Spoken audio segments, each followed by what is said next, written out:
Hello বন্ধুরা, welcome back to my channel মা মাসিদের রান্নাঘর। আজকে আমি আপনাদের হাঁসের ডিমের ঝোল করে দেখাবো। তার জন্য দেখুন আমি 4টি ডিম নিয়েছি, হাঁসের ডিম। এগুলো এখন আমি হাফ বয়েল করে নেব, বেশি সেদ্ধ করব না। হাফ বয়েল করলে ডিমের ঝোলটা বেশ ভালো লাগে। দেখুন ডিমের ঝোলে আমি কী ব্যবহার করছি। আমি এখানে 2টি বড় সাইজের আলু নিয়েছি। আলুগুলো দেখুন বড় বড় করে কেটে নিয়েছি, এগুলোকে আমি সেদ্ধ করে নেব। আর দেখুন সম্ভারটা আমি দেবো পেঁয়াজ দিয়ে। আর 4-5টি আমি রসুন নিয়েছি, তা একটু আধা ছেঁচা করে নিয়েছি টমেটো কুচি। আর রান্নাটা আমি করব কাঁচা লঙ্কা দিয়ে। আর নিয়েছি লঙ্কা গুঁড়ো, 2টি তেজপাতা। তারপর দেখুন মশলা কী কী লাগছে: জিরা, ধনিয়া, মিষ্টি জিরা, এলাচ, দারুচিনি। তা দিয়ে আমি ডিমের ঝোলটা তৈরি করে দেখাবো। আলুগুলোকে আমি প্রেসার কুকারে সেদ্ধ করে নিচ্ছি। তার জন্য দেখুন তাতে আমি আধা কাপ জল দিয়ে দিচ্ছি।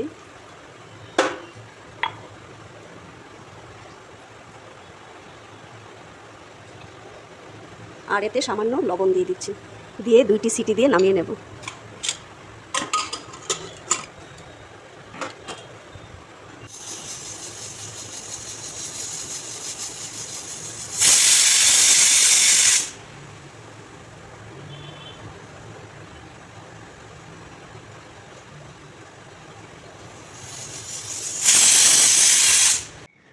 আলু আর ডিমগুলো দেখুন সেদ্ধ করে নিয়েছি। এখন এগুলোকে আমি লবণ হলুদ মেখে ভেজে নেব। কড়া ভাজবো না, হালকা ভাজবো। আর দেখুন কীরকম হাফ বয়েল করেছি ডিমগুলো। এরকম সেদ্ধ হলে খেতে খুব ভালো লাগে।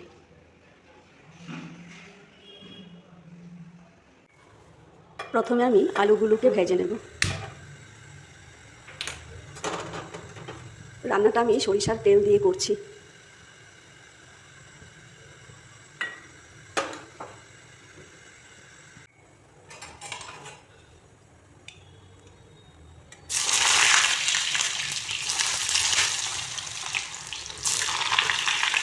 হাঁসের ডিমের ঝোলে এরকম বড় বড় করে আলু কেটে দিলে খুব সুন্দর লাগে দেখতে। দেখুন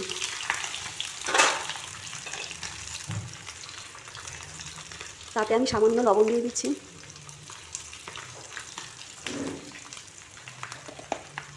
হলুদ গুঁড়ো দিয়ে দিচ্ছি।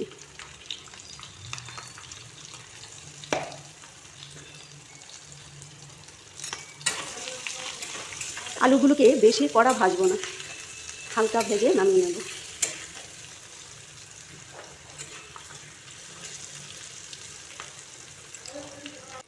আলুগুলি হালকা ফ্রাই হয়ে গেছে, নামিয়ে নিচ্ছি।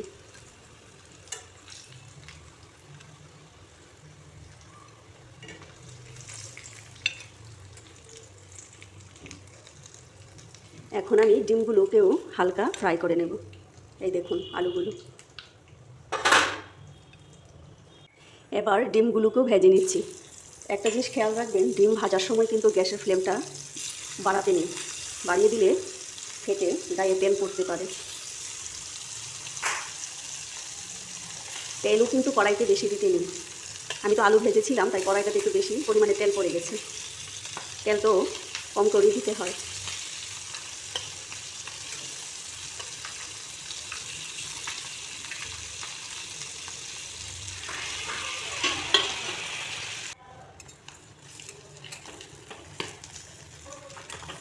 কুসুমের দিকটা দেখুন হয়ে গেছে। বেশি কড়া ভাজলে মানে হার্ড লাগে, খেতে সফট হয় না।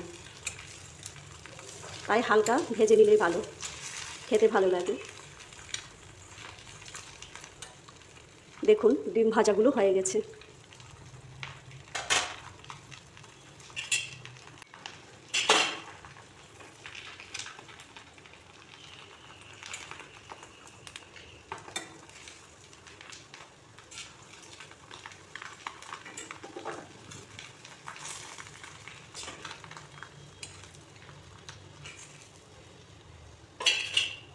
দেখুন এইরকম ফ্রাই করতে হবে। এই ভাজা তেলে আমি আর একটু তেল দিয়ে দিচ্ছি। এখন আমি পেঁয়াজ সম্ভার দেব।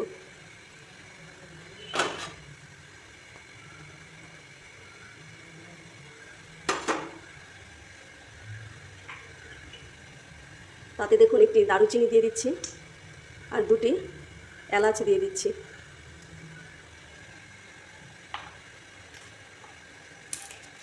তারপর দুটি তেজপাতা এতে দিয়ে দিচ্ছি।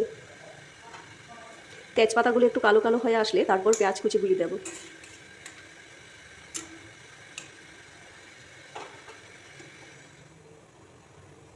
গ্যাসের ফ্লেমটাকে কমিয়ে খুব সুন্দর করে পেঁয়াজগুলো ভাজতে হবে।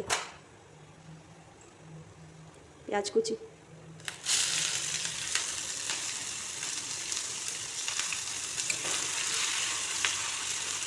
পেঁয়াজগুলো গোল্ডেন কালার হয়ে আসলে তারপর আমি মশলাগুলো অ্যাড করব। তারপর আমি দেখুন এই আধ ছেঁচা রসুনগুলো দিয়ে দিচ্ছি।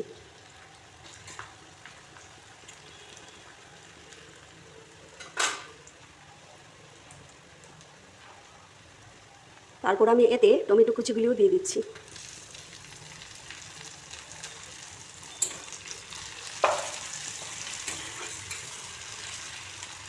পেঁয়াজগুলো গোল্ডেন কালার হয়ে এসেছে, আমি এখন একে একে সব মশলাগুলো দিয়ে দেব। দেখুন কাঁচা লঙ্কা বাটা, আর এখানে আছে জিরা, ধনিয়া, মিষ্টি জিরা, আদা বাটা, আর তাতে সামান্য লঙ্কার গুঁড়ো দিয়ে দিচ্ছি। দিয়ে দিচ্ছি লবণ,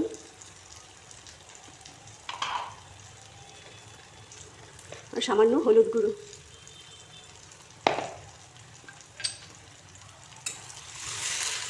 এখন মশলাটাকে একটু কষিয়ে নেব। কষিয়ে তারপর আমি যে আলুগুলো সেদ্ধ করেছিলাম ওই জলটাই আমি ঝোল দিয়ে দেব। আলুর টেস্টটা কিন্তু ওই আলু সেদ্ধ করা জলটাতেই আছে, তাই আমি এই জলটা ফেলি না, এই জলটাই আমি ঝোল দিয়ে দিই।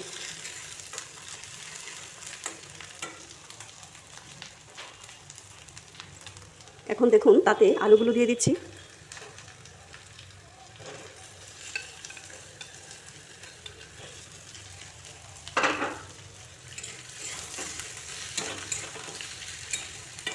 আলুগুলোকে একটু কষিয়ে তারপর আমি ঝোলটা দেব।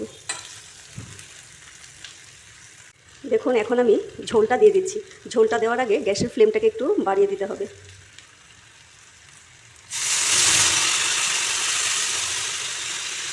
দেখুন আর একটু জল অ্যাড করতে হবে। আমি আর অল্প জল দিয়ে দিচ্ছি। ঝোলটা সেই ঘনও করবো না, আবার সেই পাতলাও করবো না, মানে মিডিয়াম রাখবো, একটু ঝোল ঝোল রাখবো। এখন আমি এটাকে 2 মিনিটের জন্য ঢেকে দেব, গ্যাসের ফ্লেমটাকে কমিয়ে। ডিমগুলোও দিয়ে দিচ্ছি।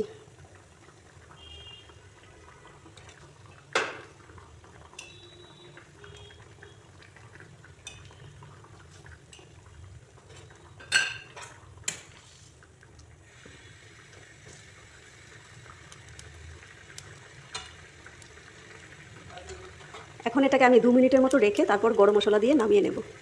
হয়ে গেছে ডিমের ঝোল। দেখুন সবার শেষে আমি গরম মশলাটা দিয়ে দিচ্ছি, দিয়ে নেড়ে চেড়ে এবার গ্যাসটা অফ করে দেব।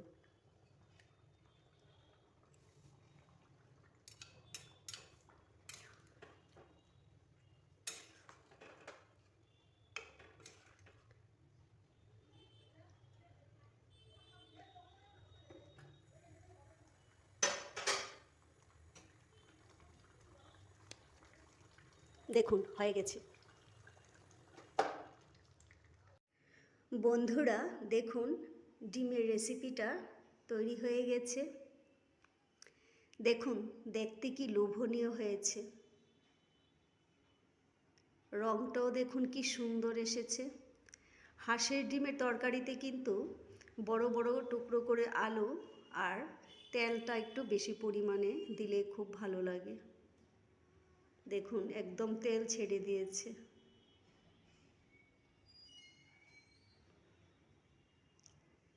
আমি যেইভাবে রান্না করেছি এইভাবে আপনারাও বাড়িতে একবার ট্রাই করে দেখবেন, খুব ভালো লাগবে।